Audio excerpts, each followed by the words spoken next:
Kennedy does focus on the bigger picture stuff. That's the Yep, great thing about him is he doesn't go into the culture war. Wish that he would give a, I wish he would just go neutral on Israel Palestine. This is the 100%. one. It's a 100%. terrible talking point for him, and not only that, but it's totally antithetical to being against the influence in our government, the three-letter agencies, the military-industrial No complex, the for me. CIA. You want to get rid of all that shit? You got to get rid of Mossad. You got to get rid of all of the money going to the Israelis. You got to get rid of that talking point entirely, where they're clearly controlling they have a huge amount of But, influence in but our let me touch elections. that if I could. I agree Yeah. with all you're saying, but here's the unfairness to any independent candidate. I've run the same thing, right? If you're a Democrat or Republican, you can disagree with 80,000 things as long as you're better than the other. So you can disagree with 17,000 things that Trump says, but he's better than Harris. Or if you're a lefty, you can Right. disagree with 80,000 things Harris says, but she's better than Trump. But Kennedy has to be perfect on everything. Now, my issue is I agree with you on everything you just said. I hate that stance. And I will still support him. Why? Because here's the reality. Gaza's getting bombed. Anyone who doesn't like that, I know I don't like it either. It's getting bombed. Whether Harris wins, whether Trump wins, neither one's stopping the bomb. Trump will bomb faster and end it faster, but still, it's getting bombed. We're still going to send our troops over there, whatever we're going to do. That's not going to stop. The Yeah. only chance it won't shot, and that's only a chance. You're right. It's a gamble. I'm agreeing with you. Is if either Bobby breaks a hole or wins. If he wins, other people will follow him, and his followers disagree with him. And when they start winning in Congress, when they start winning in the Senate, when they start winning locally, it will actually change, and he will probably change his mind. Not just that. If you just get to 5% or 1, you want someone like a Jill Stein to actually win. You want someone like a Chase Oliver to actually win. You want someone to win. Someone has to break a hole. And I'm not making that up. In 2018, when I ran in New York State, I got 2% of the vote, which is all I had to do, 100,000 votes, so I could actually get ballot access, and I got it. Once I had ballot access in New York State, we had 107 local victories the next year. 107 people in New York State came in and ran as libertarians and won from 0 to 107 and what? Now they were all local. They were all like city board and they were all local, but they were victories. What happened? The state next year trashed everything, and they lied and said, we did it because we want to get rid of Working Families Party. That's a lie. Working Families Party supported Cuomo back then, supports Kathy Hochul, the current governor right now, never has stopped and still exists. The only part that got destroyed was mine. That was to stop someone who broke a hole and watched people run through it. And was I perfect? Not at all. But I allowed change in my state. Someone like Bobby Kennedy can make that happen. And if you want the anti-war people to actually win, someone's going to break a hole. He's the guy who breaks a hole. Yeah, I struggle with him a lot on that because I do agree with him on so many other things, and it's one of those things where that situation unfortunately is not going to change, whether it be Trump or Harris. And if Bobby's the same as them, it's kind of more of the same. I do think he has more of a. I do think he is less influenced by the forces. He would be less influenced by the forces around him than Harris would be, for sure. So there's maybe a chance he would try to work it out and sit down and hear everybody out. And, there is that side to him that I do think we've seen showcased numerous 100%. times. I know, but I think they, I don't know, something is weird with that whole situation with Shmuley. And I don't know if they got something I don't know what's going on with that. I don't, but if you have to choose between the three, I do think Robert F. Kennedy Jr. is the choice to make if you're choosing 100%. between those three. I still, no but that I struggle morally because I don't believe that issue to me is just such a terrible one. So And not only is it terrible because not only is it terrible because it's a genocide, but it's terrible because of the Israeli control over our government, this serious control of our speech. I mean, they're getting Congress people to pass laws. Hold on. Are you telling me you're going to support Stein or Oliver? Those two, that makes sense because they would agree with you. Right. So Stein is the one that I've been supporting at this point since Robert F. Kennedy Jr. went full on Israel. Stein is the one but here's my issue with Stein. I hate the Green Party. And that's the only party I've ever, and why I do, because that was my party. I registered for Green when I was young, and that was my party. And then they kind of turned into this authority. They did all the things that the right accused them of becoming. Correct. Right. Which was like, they would become these like fascist authoritarian, and that is what happened. And they became that. And during the pandemic, they were really ultra that. Hear what you're doing. You're sitting here saying they are authoritarians. They're bad at every other thing. but I'm considering voting for them because of this No, one no, no. issue, I which is like not Jill going to Stein. Well, Jill doesn't agree with all of the platform. You know, she was not for the COVID mandates. She was not for all of that stuff that the Green Party came out and said, "Oh, we want okay. mandates and we want." And Jill was not for that. I know that for sure. So I like her stances on a lot of things. She's also really skeptical of the three-letter agencies of Also true. CBDCs Yep. and the WEF and all of those things that we really care about. She could actually run as a libertarian in a lot of ways, and she, you know, I would her vote for personal Jill policy Stein stances. over Harris or Trump any day of the week. Right, but the chance of her Any day of the winning or week. making a dent, Zero. then right, right, right. Zero. So That's then it my chance. becomes a true protest vote. That's like literally what she would be And rather I'm than not an a hold impactful on. vote. I'm not against virtual signal voting. I have Right. done it before, right? I voted for Joe Jorgensen last time, right? That was a virtual signal vote, right? In 2012, when I voted for Gary Johnson, that was a virtual signal vote. In 2016, I believed Gary Johnson could break the 5%. I was wrong, but I'm saying in that issue, it was not a virtual signal vote. So I've done it Okay. before. I don't have a problem Right. with it. Right. And I don't have a problem with somebody voting for Jill Stein as a virtual signal vote. But Right. if you have the option to actually make impact, I understand what you're saying. Yeah. And that's use what I'm it for saying. that. Right. Right. And I think a lot of people are. I mean, one thing that if people have to really weigh this out, and I've had a lot of emails from viewers say, Kim, thank you. You've helped me kind of clarify my mind, and I am going to vote for Robert F. Kennedy Jr. is what they've emailed me, even though they know I have not said that. You know, there was a time I did, but now I've kind of been really turned off. But a lot of the viewers that are watching have been more solidified in that. And my reasoning is, look, I care a lot about Gaza and I care a lot about what's going Yep. on in Palestine, but you have to care about America more. This is our country right Yes. now. And we Yes. have a serious problem going on with the duopoly, but we also have a serious problem with, you know, the duopoly is a big thing, but we also have a serious problem with war, other wars. And if Harris Yep. wins, we're going to war with Russia. She is going to ensure that continues to be antagonized, and within 4 years of her administration, there will be a hot war with really truly something significant will increase there. So, and Israel Gaza probably won't change much because it never does with Won't any of change. them. Yep. So we'd end up with two.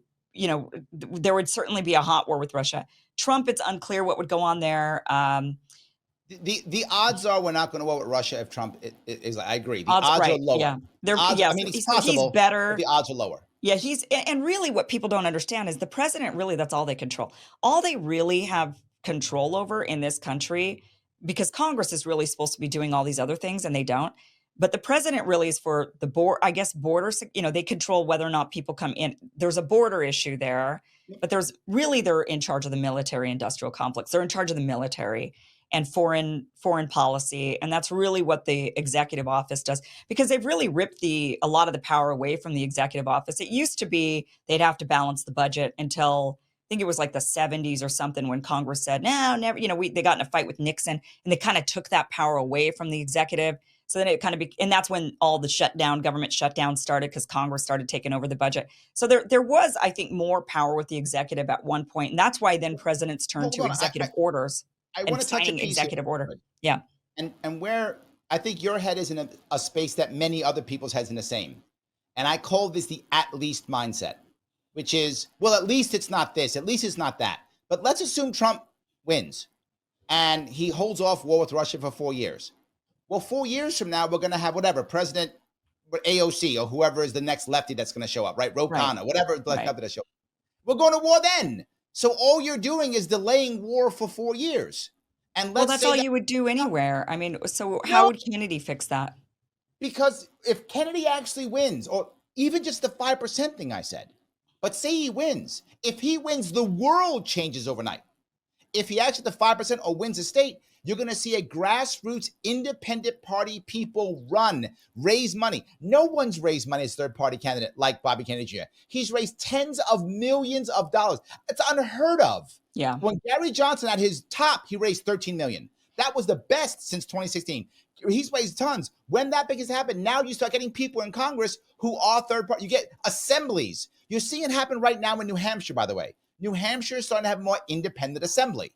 When you see it begin to happen in all the states, that's when real permanent change happens. There's no more 4 years and swapping. So when people start to say, when they feel more confident voting independent because they know it actually can make change, they will. Correct. And that's what will cause. And you know, I hear that all the time.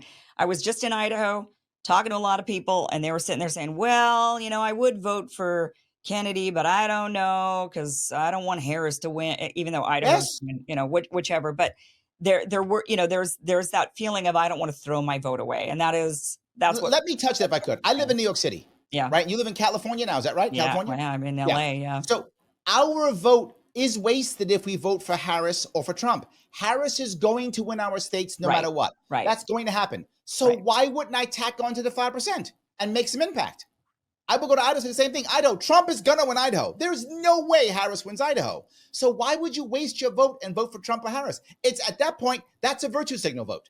That's Yeah, all that is. If you're in Idaho and you're on the fence and you say, well, I'm scared I'm going to vote for Trump, that's a virtue signal vote. Because just saying I support Trump because I'm cool. You're making no impact whatsoever. Your vote is wasted. But if you add on to that 5% or that 10%, if Kennedy gets 10, 15% of the vote, now he has power. They have to yeah, listen to him. Now they might put him in a cabinet to shut him up. yeah, If he gets like 2% of the vote, they're going to ignore him forever. I know I've got 2%. I've been ignored. I know how that works.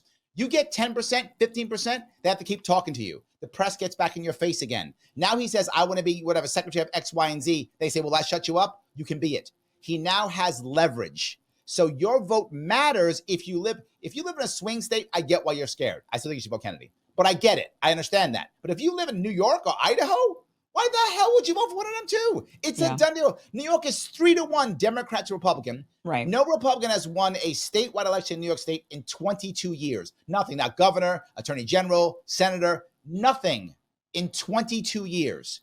New York is going Harris no matter what. Republicans will lie and say New York's in play. That's Yeah. utter lie, garbage. They want to raise money off of. Not going to happen. Harris wins New York. Harris wins California. Vote Bobby Kennedy and make some impact. Stop virtue signal voting. You might have convinced me a little bit because so I was going to vote Jill Stein as my protest vote. I know Harris is going to win my state. So Of course. so I'm wanting to signal but now that I'm thinking about it really, what am I signaling? So yes, it would be a signal to the Democrats. If a bunch of us vote Jill Stein here in the state of California, then the Democratic Party might say, "Oh, well, people in California are becoming more liberal." That's what their thinking would be, right? They would say, "Well, they You're going to want make more green it more liberal? policies." Well, they're not gonna say, "Oh, they were protesting Palestine." They're gonna say they're not gonna equate it to that, right? They're Not at gonna all. say, right? They're gonna say they're more liberal. They want more of these policies. They want more Yes. new Green Deal policies. They want more of these things, and so we got to get more. We got to do more of that, and that would not. Yes. Then I'd be like, that's not what I was saying with my vote, right? Correct. That's Yes.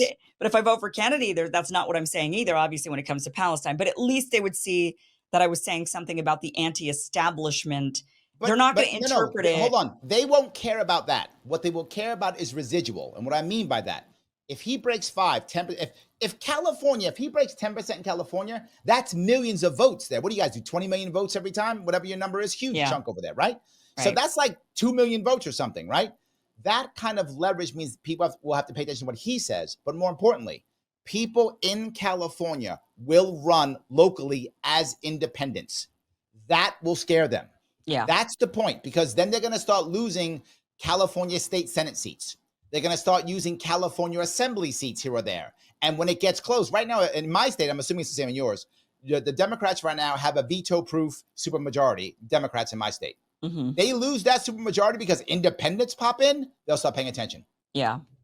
That's what they care about. That's where there's actual impact. The local people, after Bobby Kennedy breaks a hole in his system, that's what matters. If we fail, and that'll be on us, if we fail to run and support local independent candidates after Bobby Kennedy does what he does, that's our fault. That's our fault. He will have done his bit. Will we do ours? Every time I have you on, you convince me a little bit more to go back towards Robert F. Kennedy, which I guess is kind of your point. I'm literally a libertarian, and I'm telling you to vote for Bobby Kennedy Jr. Why? This is a special time. I'm telling you, I have No, and voted I virtue don't want to signal. waste I've it. done it. I know. I I have don't done want to virtue waste signal it. voting. I don't want to waste it. That's my point. Hey guys, this was just a clip of a longer show. Catch the full show by going to KimIversonShow.com. It is free. It airs Monday through Friday, 5 p.m. Pacific, 8 p.m. Eastern. You could go back now and watch this full interview. I highly recommend it. Again, go to KimIversonShow.com. Thank you so much for watching.